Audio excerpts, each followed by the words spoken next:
కొన్నిసార్లు దేవుని మందిరంలో ఉండడానికి చాలామంది మేము బ్రతిమలాడుతూ ఉంటాం కదండి.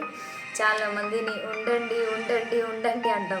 కానీ వారి పనులే వారికి గొప్ప అయిపోయి దేవుని మందిరంలో పరిచర్యలు, దేవుని మందిరంలో ఉండాల్సినటువంటి ప్రార్థన జీవితాన్ని, దేవుని మందిరంలో అనేక విషయాలు, మంచి విషయాలు పొందుకోవాల్సిన విషయాలను మనం దూరం చేసుకుంటూ ఉంటాం. అయితే దేవుని బిడ్డలారా, మనం ఎప్పుడు కూడా బ్రతుకు దినములన్నిటి కూడా దావీదు మందిరంలో ఉండడానికి ఇష్టపడ్డాడంటండి. ఆయన అంటాడు, చిరకాలం యెహోవా మందిరములోనే నేను నివాసము చేసేదానని.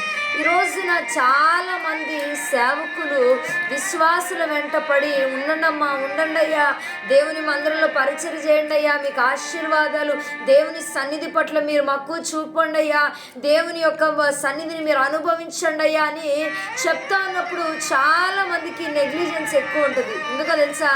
దేవుని సన్నిధి పట్ల వారికి అంత ప్రేమ లేదు. కాబట్టి దావీదంట ఆయన దేవుని సన్నిధి పట్ల ఉన్న ప్రేమ ఎంత గొప్పదండి. ఆయన అంటాడు, నా బ్రతుకు దినములంతా కూడా నేను యెహోవా మందిరములోని నివాసము చేసేదనండి. ఈరోజు ఉందా అండి నీకు ఆ కోరిక?